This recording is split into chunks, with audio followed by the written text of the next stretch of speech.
In the present video, we're going to talk about more algebra using Maxima. This time talking about a little bit of combinatorics, combinations and permutations, and how to apply those things in the power of polynomials.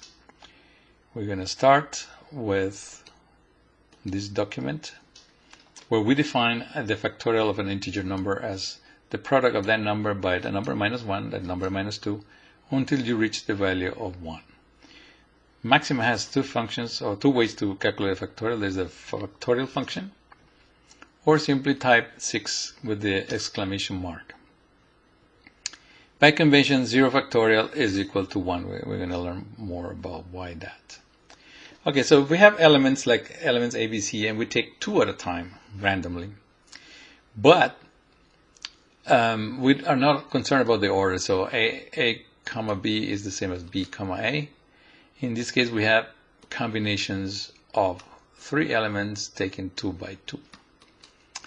The corresponding combination will be AB, AC, and BC, 3 of them. And there is an expression called Cn of r, that is combination of n terms taking r time, which is equal to n factorial divided by n minus r factorial.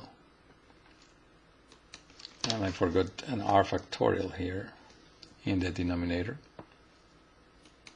So I need a additional parenthesis there.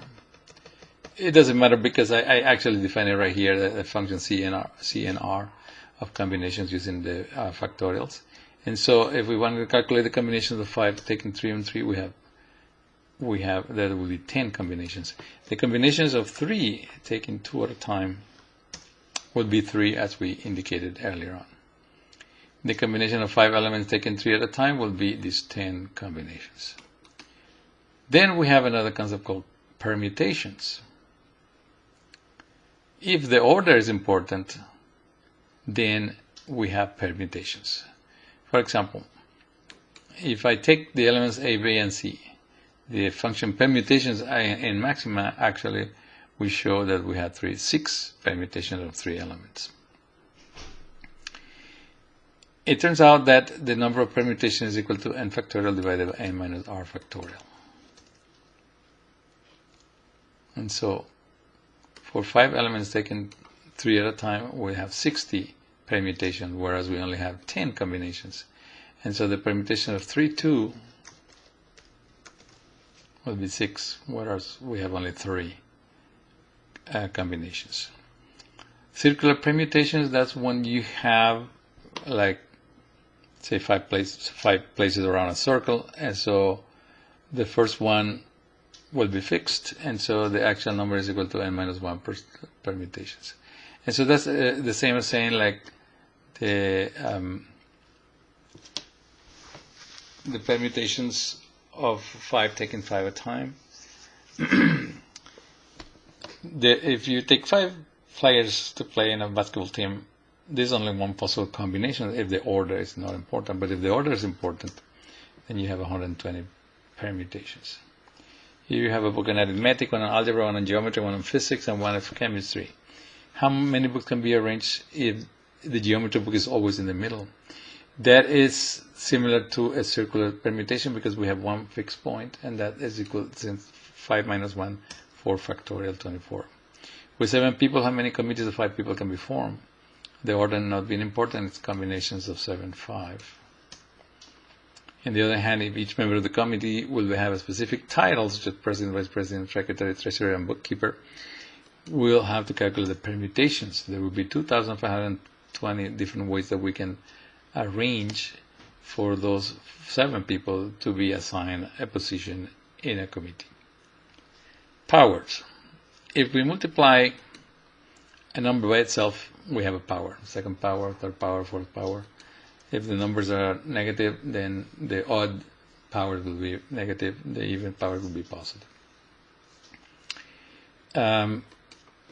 We use carets to indicate powers, and these are some rules of powers. If you want, you can pause here and read them, but basically it's the product, division, negative power, power to power. A to the 1 is A to the 0 is 1, A to the 1 half is the square root. A to the 1 over n is the n root of A to the n raised to the 1 over n is cancels out, so you get A. a times b to the n is a times to the n b to the n, a over b to the n is a to the n b to the n. Those values get figured out using Maxima this way. With numerical exponents, you get all these results. You can check every one of those calculations on your own. Example of products and divisions in the bases. So basically we're saying this is the same as this, so you get 0 results. More examples of powers right here. The square of a binomial sum, we look at that before. The square of a binomial subtraction, we'll look at that before too. Some other examples here, expanding the cube of a binomial sum, the cube of a binomial subtraction, so these are powers of polynomials. A cube right here, another cube. Polynomials squared, like with 3 terms we get these, with 4 terms we get these, with 5 terms we get these, and we start observing a rule. And the rule is right here. The square of a polynomial is the sum of the square of each of this term plus twice all binary combinations possible in those terms. So a squared plus b squared plus c squared, ab, bc, ac multiplied by 2. Using expand, we don't need to worry about those rules. We let Maxima take care of it. Cube of polynomials is going to have some similar rule, and that rule is more complicated, of course, because it's a more complicated system. But you have the sum of the cube of each of the term plus 3 times the square of each term multiplied by each of the other terms plus 6 times the ternary combination that can be formed with this term. And so it's more complicated, but there is a rule to it. Again, with Maxima, we don't need to worry about this rule because we're going to do the expansion like that. Now, there is something called the Newton's binomial expansion law. When we raise a binomial to the power n, it turns out that is equal to the sum of the first term. The first term is a to the k, and I made a mistake here. It should be b to the n, raised to the n over k, over k factorial, n factorial, and then multiplied by n factorial here. Now, n factorial with k factorial, n minus k factorial is the combinations of n taking k at a time. So we can say that, well, it replaced the result in there, but basically what we're saying is that it should be equal to the combination of n and k, a to the k, b to the n minus k, from 0 to n. Let's define a function where we have a, b, and n as this summation. And let's expand x plus y cubed using expand, and then using the function n, we should be getting the same result. For a subtraction, we use x minus y n. That's the cube of a subtraction, and this is using the function n.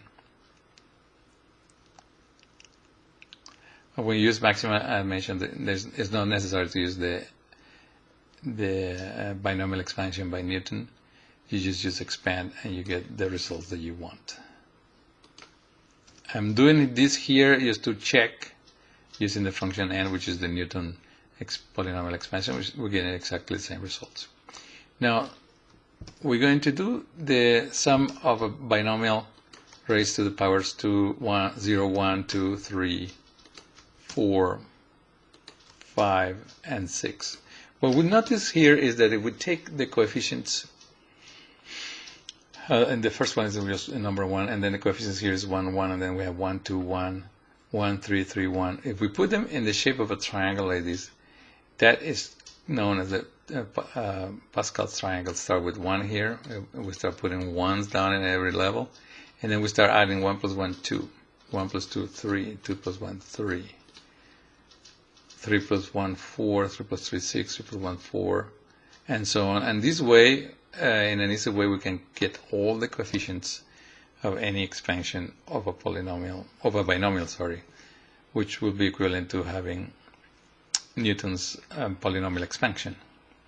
So, for example, if we say calculate this using the coefficient of the Pascal triangle, is a cubic, so we look at n equal 3, and we have 1, 3, 3, 1. We have 1, 3, 3, 1, with the terms 2x, 2x squared times 3y, 2x times minus 3y squared, and minus 3y cubed, which is exactly the same that you get with the expansion.